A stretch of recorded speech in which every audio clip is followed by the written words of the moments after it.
दोस्तों, माता दुर्गा के 9 रूपों की आराधना का पर्व अर्थात नवरात्रि आरंभ हो रहा है।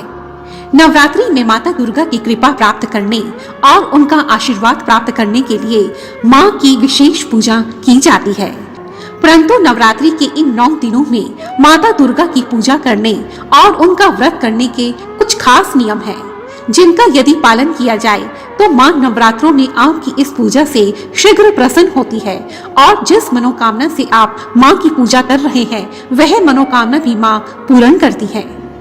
तो आज की इस वीडियो में हम जानेंगे कि नवरात्रि के 9 दिनों में हमें मां की कृपा प्राप्त करने के लिए क्या क्या करना चाहिए। नवरात्रि में दोस्तों, आप प्रतिदिन ब्रह्म मुहूर्त में उठें और शुद्ध जल से स्नान करें। सुबह 4:20 से लेकर 5:12 तक का समय ब्रह्म मुहूर्त का समय होता है। स्नान करते समय भी आप मन ही मन मां का नाम जपते रहें। परंतु यदि ब्रह्म मुहूर्त में उठना संभव नहीं है तो आप सुबह 6 साढ़े 6 बजे उठकर स्नान करें। स्नान के पश्चात आप शुद्ध वस्त्र पहने। यदि संभव है तो आप इन 9 दिनों में हर रोज नया वस्त्र पहने। परंतु यदि यह संभव नहीं है तो आप शुद्ध वस्त्र पहने। परंतु ध्यान रहे कि आप काला अथवा डार्क ब्लू कलर बिल्कुल ना पहने। दोस्तों, नवरात्रि के 9 दिनों में प्रत्येक दिन मां के अलग अलग स्वरूप की पूजा की जाती है और शास्त्रों में मां के प्रत्येक स्वरूप के लिए एक खास रंग निर्धारित किया गया है। यदि नवरात्रों में आप इन 9 दिनों में इन 9 रंगों के वस्त्र पहनते हैं या इन 9 रंगों के आसन बिछाते हैं तो मां दुर्गा अपने उस भक्त पर अति प्रसन्न हो जाती है। नवरात्रि में मां की पूजा के लिए आप अपने मंदिर को एक रात पहले ही अच्छे से साफ कर दें। मंदिर में नया लाल वस्त्र बिछा लें। यदि आपके मंदिर में माता दुर्गा की मूर्ति है तो उन्हें नए वस्त्र पहना दें। यदि आपके मंदिर में मां का चित्र है तो आप उन्हें नई चुन्नी ओढ़ा दें। यदि आपका मंदिर छोटा है तो आप किसी शुद्ध स्थान पर एक चौकी रखें और उस पर लाल कपड़ा बिछाएं तथा उस पर मां की मूर्ति रखकर मां की पूजा करें। ध्यान रहे कि आप अपना मंदिर कभी भी अपने बेडरूम में न बनाएं। प्रथम नवरात्रि पर आप अपने मंदिर में मां के समक्ष कलश की स्थापना करें। नवरात्रि में कलश स्थापना करना अति शुभ माना जाता है। ऐसी मान्यता है कि कलश के मुख में भगवान विष्णु, गले में रुद्र, उसके मूल में ब्रह्मा और मध्य में देवी का वास होता है। ऐसी मान्यता है कि नवरात्रि में कलश स्थापना करने से घर की नेगेटिव ऊर्जा का नाश होता है और घर में पॉजिटिव एनर्जी प्रवेश करने लगती है। कलश की स्थापना सुबह के समय शुभ मुहूर्त पर ही करें। कलश स्थापना के लिए आप यदि मिट्टी का कलश लेते हैं तो अति उत्तम। यदि यह संभव नहीं है तो आप तांबे या स्टील का लोटा भी ले सकते हैं। जौ को आप 2 दिन पहले ही भिगो लें तो जौ जल्दी उगते हैं। प्रथम नवरात्रि पर आप मिट्टी में थोड़ा शुद्ध जल डालकर जौ उगाएं। कलश स्थापना करने के पश्चात आप घर में 9 दिन तक अखंड ज्योत जलाएं। यह अखंड ज्योत आप शुद्ध घी से अथवा तिल के तेल से भी जला सकते हैं। ज्योत में जलाने के लिए धागा आप घर पर भी बना सकते हैं या यह धागा मार्केट में पूजा की सामान की दुकान पर भी आसानी से मिल जाता है। यदि आप अपने घर पर कलश स्थापना और अखंड ज्योत जला रहे हैं तो आप नवरात्रि में घर को छोड़कर कहीं बाहर ना जाएं। यदि आप नवरात्रि में 9 दिन के सभी व्रत रख रहे हैं तो इसका बहुत अधिक महत्व होता है। परंतु ये 9 दिन के व्रत आप तभी रखें जब आप पूरी तरह से स्वस्थ हैं, पूरी तरह से हेल्दी हैं। यदि आपकी तबीयत खराब है, आपकी एज थोड़ी ज्यादा है या आप प्रेग्नेंट हैं तो आप 9 दिनों के व्रत को ना रखें। ऐसी स्थिति में आप 2 व्रत रख सकते हैं जिसे जोड़ा भी कहा जाता है। यह जोड़े का व्रत आप पहले नवरात्रे पर और 7वें या 8वें नवरात्रे पर रख सकते हैं। परंतु यदि आप जोड़े का व्रत नहीं रख सकते तो आप केवल एक व्रत सप्तमी के दिन या अष्टमी के दिन रखें। और यदि आपके घर में सुतक लगा हुआ है अर्थात किसी बच्चे का जन्म हुआ है तो जब तक आपके घर में हवन करवाकर घर की शुद्धि नहीं हो जाती तब तक आप नवरात्रि की पूजा नहीं कर सकते। यदि आप नवरात्रि के व्रत रख रहे हैं तो सबसे पहले अपने मंदिर में मां के समक्ष इस व्रत का संकल्प लें। संकल्प लेने के लिए अपने हाथ में थोड़ा जल, थोड़े फूल और थोड़े चावल लें तथा हाथ जोड़कर यह प्रार्थना करें, माँ, मैं आपकी नवरात्रि के व्रत कर रही हूँ, कन्या पूजन कर रही हूँ।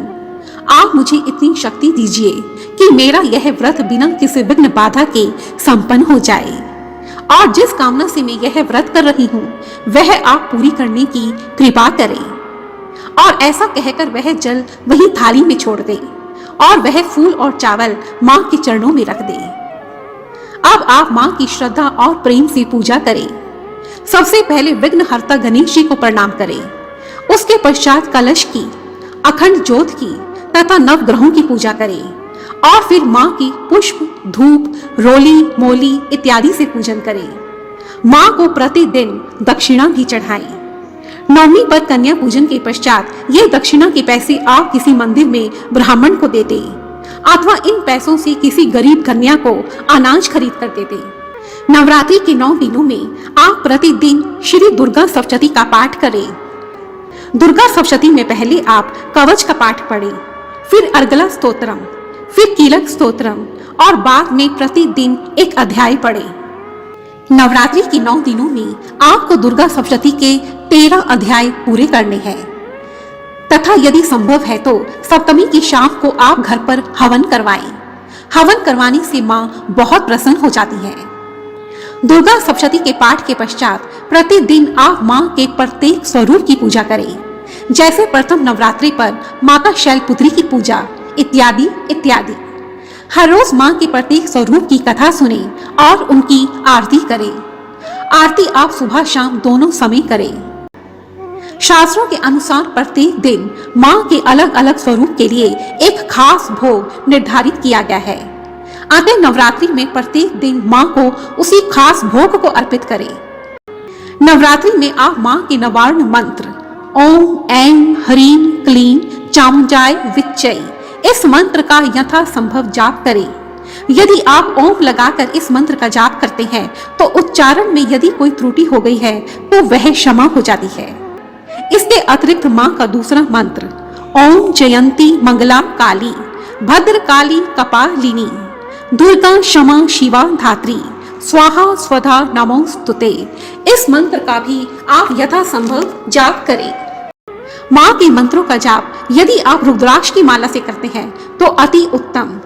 हर रोज सुबह पूजा करते समय एक माला आप माँ के 108 नामों की भी करें तो माँ की असीम कृपा आपको प्राप्त होने लगती है। दिन में आप अपने मोबाइल फोन पर अथवा स्पीकर्स पर माँ के भजन, माँ की भेंटें अथवा मंत्र लगाकर रखें। ऐसा करने से नवरात्रि में आपके घर में एक धार्मिक और एक पॉजिटिव एनवायरनमेंट बनेगा। जिस दिन आप व्रत रखते हैं उस दिन आप अनाज का सेवन ना करें बल्कि फलाहार लें, जैसे कुट्टू के आटे की रोटी, शामक चावल, सिंघाड़े का आटा, ड्राई फ्रूट्स, जूस इत्यादि। व्रत का खाना बनाते समय सेंधा नमक यूज करें। नवरात्रि में आप सात्विक भोजन करें। तला भुना भोजन ज्यादा ना खाएं। दिन में कई बार ना खाएं, हो सके तो 1 या 2 बार ही अपना आहार ग्रहण करें। यदि संभव है तो नवरात्रि में आप अपने बिस्तर पर ना सोएं। बिस्तर अशुद्ध होता है और आपको तन और मन दोनों से शुद्ध रहना है। इसलिए आप अपने मंदिर के सामने जमीन पर एक लकड़ी का तख्त बिछाएं, उस पर शुद्ध चादर बिछाएं और फिर सोएं। यदि संभव है तो नवरात्रि में प्रतिदिन एक कन्या की पूजा करें तथा अष्टमी के दिन अथवा नवमी के दिन आप 2 कन्याओं की या 5 कन्याओं की अथवा 8 कन्याओं की और एक छोटे लड़के की पूजा करें। इन कन्याओं को माँ का ही रूप समझकर उनकी पूजा करें। नवमी के दिन कन्या पूजन के पश्चात कलश के जल को आप पूरे घर में छिड़क दें। यह जल पूरे घर में पॉजिटिव वाइब्स लेकर आता है और कलश के ऊपर रखे हुए नारियल को प्रसाद के रूप में खाएं। थोड़े से जौ अब आप अपने लॉकर में रख दें और बाकी जौ तथा पूजन सामग्री आप किसी नदी में विसर्जित कर दें। तो मेरे आदरणीय दर्शकों, आज की इस वीडियो में हमने नवरात्रि के विशेष नियमों के बारे में जाना। जय माता दी।